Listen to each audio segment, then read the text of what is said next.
नमस्कार दोस्तों, आप सभी का स्वागत है आपके अपने YouTube channel crack competition by सुबीकी में।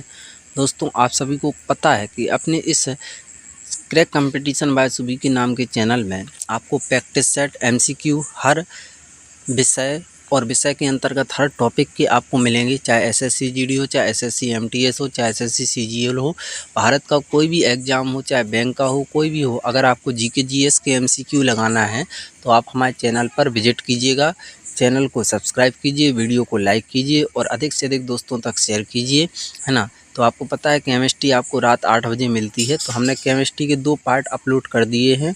जिस भी व्यक्ति, बंधु, सखा, मित्र नहीं देखी हैं तो कृपया करके देखिए। चलते हैं केमिस्ट्री का पार्ट 3, जिसमें काफ़ी महत्वपूर्ण प्रश्न लिए गए हैं, तो आप ध्यान से सुनिएगा और वीडियो स्किप नहीं कीजिएगा, क्योंकि हम कई सारे फैक्ट आपको बीच में भी बताते हैं। तो चलते हैं फर्स्ट क्वेश्चन के साथ। पदार्थ के परमाणविक सिद्धांत सर्वप्रथम किसने प्रस्तावित किया था?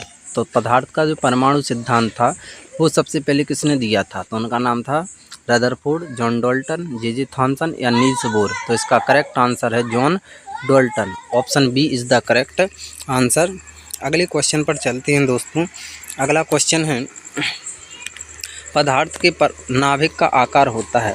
पदार्थ मतलब परमाणु, जैसे जी परमाणु है, परमाणु के ठीक पीछे नाभिक होता है। नाभिक में 2 चीज़ें होती हैं, एक प्रोटॉन होता है और एक न्यूट्रॉन होता है। नाभिक के बाहर जो चक्कर लगाता है वो इलेक्ट्रॉन कहलाता है दोस्तों, है ना। तो परमाणु के नाभिक का आकार होता है 10⁻5 मीटर, 10⁻9 मीटर, 10⁻10 मीटर या 10⁻15 मीटर। तो इसका करेक्ट आंसर होगा 10⁻15 metre. Option D is the correct answer. Next question, question number 3। और जिस भी क्वेश्चन का आंसर आपको पता है तो कमेंट बॉक्स में ज़रूर टाइप करें। क्वेश्चन नंबर 3 है, निम्नलिखित में से कौन एक अस्थायी कण है? अस्थायी कण कौन है? इलेक्ट्रॉन, प्रोटॉन, न्यूट्रॉन की इनमें से सभी। तो अस्थायी जो कण होता है वो अपना कहलाता है क्या दोस्तों? न्यूट्रॉन। क्या कहलाता है? न्यूट्रॉन। ऑप्शन सी बिल्कुल सही आंसर। अगला क्वेश्चन देखते हैं, क्वेश्चन नंबर 4। निम्नलिखित में से कौन सा एक किसी तत्व के परमाणु क्रमांक को सबसे सही निर्धारित करता है? कहने का आशय है कि जो परमाणु क्रमांक होता है वो किसके बराबर होता है? जो परमाणुओं की परमाणु क्रमांक होता है वो किसके बराबर होता है? तो किसके बराबर होता है दोस्तों? प्रोटॉन की संख्या, प्रोटॉन और इलेक्ट्रॉन की संख्या, आयनों की संख्या या न्यूक्लियॉन कणों की संख्या। तो इसका जो करेक्ट आंसर होगा, परमाणु क्रमांक प्रोटॉनों की संख्या के बराबर होता है। जैसे कोई भी तत्व है, जैसे अपन कोई भी तत्व माने ऑक्सीजन, ऑक्सीजन का परमाणु क्रमांक 8 होता है ना। परमाणु भार 16 होता है। परमाणु क्रमांक आवर्त सारणी में जो 118 कुल तत्व हैं, इनके नीचे अगर कोई तत्व है जैसे सोडियम, इसके नीचे जो कुछ लिखा होता है ये परमाणु क्रमांक कहलाता है, और जो कुछ ऊपर लिखा रहता है वो परमाणु भार कहलाता है ना दोस्तों। तो जैसे ऑक्सीजन देखें तो ऑक्सीजन एक प्रकार से रोल नंबर, परमाणु क्रमांक, तो एटॉमिक नंबर होता है ऑक्सीजन का 8, है ना, एटॉमिक नंबर 8। तो इसमें ऑक्सीजन में प्रोटॉनों की संख्या भी कितनी होगी? 8। यानी जो प्रोटॉनों की संख्या होती है वो परमाणु क्रमांक कहलाता है। यानी जो परमाणु क्रमांक होता है वो प्रोटॉनों की संख्या के बराबर होता है। तो इसका करेक्ट आंसर होगा ऑप्शन ए। आई होप आपको समझ में आया होगा। नेक्स्ट क्वेश्चन, परमाणु के नाभिक में कौन से कण होते हैं? तो अभी बताया था नाभिक जो परमाणु है, परमाणु के बीच नाभिक होता है, इसमें होता है प्रोटॉन और न्यूट्रॉन। कौन होते हैं दोस्तों? प्रोटॉन और न्यूट्रॉन। तो इसका करेक्ट आंसर होगा ऑप्शन ए, प्रोटॉन और न्यूट्रॉन। अगला क्वेश्चन, क्वेश्चन नंबर 6। निम्न में से कौन सा आवेश रहित कण है? तो कौन सा है दोस्तों?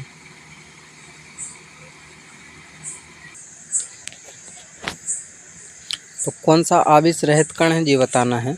इलेक्ट्रॉन, प्रोटॉन, न्यूट्रॉन की कोई भी नहीं। तो अभी बताया था आवेश रहित, किस पर आवेश नहीं होता है? तो इलेक्ट्रॉन पर माइनस आवेश होता है, प्रोटॉन पर पॉजिटिव आवेश होता है, लेकिन जो न्यूट्रॉन होता है इस पर कोई आवेश नहीं होता है। यानी इसका करेक्ट आंसर होगा ऑप्शन सी। नेक्स्ट क्वेश्चन की तरफ मूव करते हैं। क्वेश्चन नंबर 7 क्या है दोस्तों? 7 ध्यान से पढ़ना है। परमाणु में कौन से मूल कण समान संख्या में होते हैं? तो अभी बताया था हमने आपको कौन सी समान संख्या में होते हैं, है ना। तो जो प्रोटॉन और आपका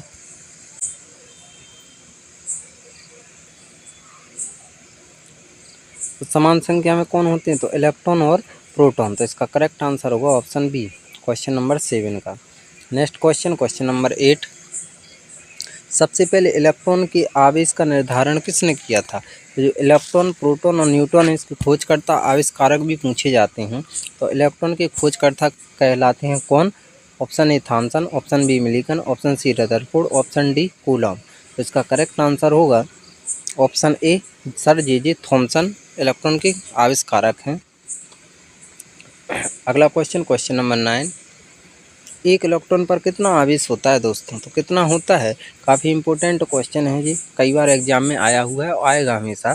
तो एक इलेक्ट्रॉन पर माइनस आवेश होता है। तो माइनस, तो बी वाला ऑप्शन पॉजिटिव है तो जी तो गलत है, डी वाला ऑप्शन पॉजिटिव है, जे भी गलत है। अब माइनस आवेश होता है तो माइनस देखो इधर 10⁻19 कूलॉम है, सी मतलब कूलॉम, तो जे भी गलत है। बचा क्या ऑप्शन ए -1.6 × 10⁻19 कूलॉम इलेक्ट्रॉन पर आवेश होता है। अगला क्वेश्चन है क्वेश्चन नंबर 10, रदरफोर्ड के प्रकीर्णन ने किसकी मौजूदगी को सिद्ध किया। किसकी मौजूदगी की सिद्ध किया दोस्तों, तो परमाणु के केंद्रक को, ऑप्शन डी बिल्कुल सही आंसर। तो यहाँ पर अपन 10 क्वेश्चन कवर कर लिए हैं। आप सभी को वीडियो कैसा लग रहा है, अगर वीडियो अच्छा लग रहा है तो वीडियो को लाइक करें और चैनल को सब्सक्राइब जरूर करें दोस्तों। कुछ ना कुछ आपको मेरा भी साथ देना पड़ेगा, इतनी मेहनत आपके लिए हम कर रहे हैं। तो चलते हैं क्वेश्चन नंबर 11। क्या है क्वेश्चन नंबर 11, परमाणु विद्युत होते हैं। तो क्या होते हैं, है ना। तो परमाणु जो होते हैं वो विद्युत के उदासीन रूप से होते हैं, उदासीन रूप से होते हैं। तो ऑप्शन डी बिल्कुल सही आंसर, ऑप्शन डी बिल्कुल सही आंसर हो जाएगा। नेक्स्ट क्वेश्चन, इलेक्ट्रॉन की खोज किसने की थी, अभी बताया था, थॉमसन, नील बोर, रदरफोर्ड की फेराडे। तो इसका करेक्ट आंसर होगा option A sir J Thompson. Next question, question number 13, proton की खोज किसने की थी, है ना। तो सर जे थॉमसन तो हो नहीं सकते हैं, ये तो इलेक्ट्रॉन के हैं। न्यूटन के खोजकर्ता चैडविक हैं, ये नहीं हो सकते हैं। फेराडे हो नहीं सकते, बच्चे हैं कौन, रदरफोर्ड। तो option A is the correct answer. अगला क्वेश्चन है, जेम्स चैडविक ने किसकी खोज की थी। तो इलेक्ट्रॉन के कौन है, सर जे थॉमसन, ये नहीं हो सकते हैं।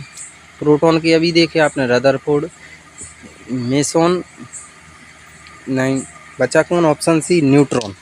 ये तरीका अच्छा रहता है आपको, अगर किसी भी क्वेश्चन का आंसर डाउट में है तो आप पहले चीज़ों को गलत कीजिए, है ना। तो सही क्यों, हम खुद ना खुद सही आंसर पर पहुंच जाएंगे। तो चीज़ों को गलत करना सीख गए तो आप सही आंसर पर पहुंच जाओगे। तो इसका करेक्ट आंसर होगा option C. Next question, question number 15, निम्नलिखित में किन कणों में कणीय तरंग की द्विप्रकृति पाई जाती है। तो किस में पाई जाती है, ये पाई जाती है मेसॉन में, option A is the correct answer. अगला क्वेश्चन, क्वेश्चन नंबर है 16, प्रोजेस्टेरॉन के खोजकर्ता कौन है दोस्तों, है ना। तो चैडविक तो है नहीं है, ये तो न्यूट्रॉन के हैं। रदरफोर्ड प्रोटॉन के हैं। योकोहामा है नहीं है, तो बच्चे हैं एंडरसन, है ना। तो इसका करेक्ट आंसर होगा Anderson, option C is the correct answer. अगला क्वेश्चन, क्वेश्चन नंबर 17, परमाणवीय नाभिक किसने खोजा था, है ना। तो परमाणवीय नाभिक अभी बताया था, परमाणु के नाभिक के खोजकर्ता भी कौन है, रदरफोर्ड, डाल्टन, आइंस्टीन की थॉमसन। तो इसका करेक्ट आंसर होगा Rutherford, option A is the correct answer. अगला क्वेश्चन है, सभी क्वेश्चन इंपॉर्टेंट हैं। एक भारतीय वैज्ञानिक जिसका नाम एक विशिष्ट मूल के कण के साथ जुड़ा है भी कौन है, रमन, बोस, चंद्रशेखर की साहा। तो इसका करेक्ट आंसर होगा ऑप्शन बी बोस। इस सेशन का सेकंड लास्ट क्वेश्चन है, न्यूटन का पता लगाने वाले वैज्ञानिक का नाम। तो अभी बताया था हमने आपको न्यूटन का पता लगाने वाले, तो बुक हैं कौन है, James Chadwick, option A is the correct answer. हमारी वीडियो का, हमारे इस सेशन का, इस लेक्चर का ये अंतिम क्वेश्चन है, लास्ट क्वेश्चन है। तो आप सभी को वीडियो कैसा लगा, लाइक ज़रूर करें, सब्सक्राइब ज़रूर करें, अधिक से अधिक शेयर करें दोस्तों तक, है ना।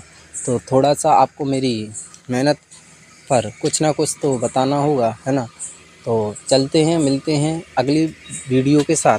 इसका आंसर मैं आपको देता हूँ, निम्न में किस परमाणु के नाभिक में एक भी न्यूट्रॉन नहीं होता है है ना। तो किसमें एक भी न्यूट्रॉन नहीं होता है, तो इसका करेक्ट आंसर होगा ऑप्शन बी हाइड्रोजन, है ना।